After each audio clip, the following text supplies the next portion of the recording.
L'éthique à Nicomaque d'Aristote, livre 1er, chapitre 9. Soutenir que le sort de nos enfants et de nos amis ne puisse influer en quoi que ce soit sur notre bonheur, c'est là une théorie évidemment par trop austère et qui de plus a le tort d'être contraire aux opinions reçues. Mais comme les événements de la vie sont très nombreux et qu'ils présentent les nuances les plus diverses, les uns nous touchant de très près et les autres nous effleurant à peine, ce serait un travail long et sans fin de distinguer chacun d'eux en particulier. Il nous suffira d'en parler ici d'une manière générale et d'en donner une simple esquisse.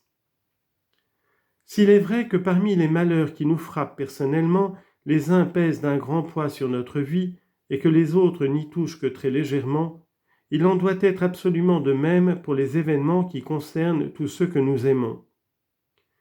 Mais pour chacun de ces sentiments que nous éprouvons, il y a bien plus de différence à les éprouver durant la vie ou après la mort qu'il n'y en a entre les forfaits ou les catastrophes imaginaires qui défraient les tragédies et la réalité de ces affreux événements. Cette comparaison peut déjà servir à faire comprendre cette différence. Mais on peut aller plus loin encore et même se demander si les morts peuvent conserver quelques sentiments de bonheur et d'adversité. Ces diverses considérations font assez voir que, s'il est possible que quelques impressions, soit en bien, soit en mal, s'étendent jusqu'aux morts, cette impression doit certainement être bien faible et bien obscure, ou en elle-même absolument, ou du moins relativement à eux. En tout cas, elle n'est ni assez forte, ni d'une nature qu'elle puisse les rendre heureux. S'ils ne le sont pas, ou s'ils le sont, leur enlever leur félicité. Ainsi, l'on peut bien croire que les morts éprouvent encore quelque impression des prospérités et des revers de leurs amis, sans que cependant cette influence puisse aller jusqu'à les rendre malheureux. S'ils sont heureux, n'y exercer sur leur destinée aucun changement de ce genre. Chapitre 10. Après les éclaircissements qui précèdent, examinons s'il convient de placer le bonheur parmi les choses qui méritent nos louanges, ou s'il ne faut pas plutôt le classer parmi celles qui méritent notre respect. Ce qu'il y a de certain, c'est qu'il ne fait pas partie des choses qui sont en puissance.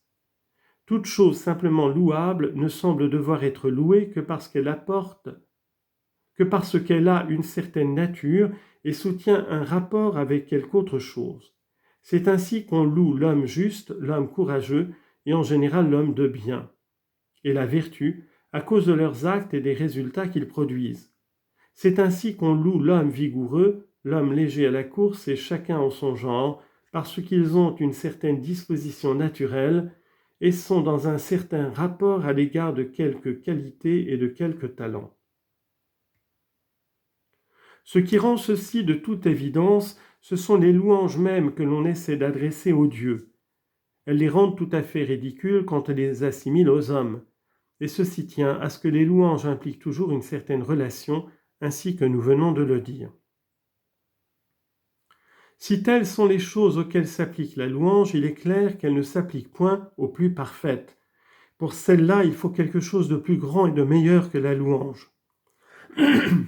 La preuve, c'est que nous admirons le bonheur et la félicité des dieux, de même que nous admirons le bonheur de ces hommes qui parmi nous se rapprochent le plus de la divinité. Nous en faisons autant à l'égard des biens, et personne ne songe à louer le bonheur comme on loue la justice. On l'admire comme quelque chose de plus divin et de meilleur. C'est là ce qu'Eudoxe a très bien fait valoir pour justifier la préférence qu'il accordait au plaisir. D'après cette observation qu'on ne loue pas le plaisir, quoique le plaisir soit un bien, Eudoxe croyait pouvoir conclure que le plaisir est au-dessus de ces choses qu'on peut louer, comme y sont par exemple Dieu et la perfection, les deux fins supérieures auxquelles se rapporte tout le reste. Mais la louange peut s'appliquer à la vertu, car c'est la vertu qui apprend aux hommes à faire le bien, et nos éloges publics peuvent s'adresser également et aux actes de l'âme et aux actes du corps. Du reste, la discussion précise de ce sujet regarde peut-être plus spécialement les écrivains qui ont travaillé sur cette matière des éloges. Quant à nous, il reste évidemment de ce que nous venons de dire que le bonheur est une de ces choses qui méritent notre respect et qui sont parfaites. J'ajoute en finissant que ce qui lui donne encore ce caractère, c'est qu'il est un principe, car c'est en vue du bonheur uniquement que nous faisons tout ce que nous faisons. Et ce qui est pour nous le principe et la cause des biens que nous recherchons doit être à nos yeux quelque chose de profondément respectable et de divin.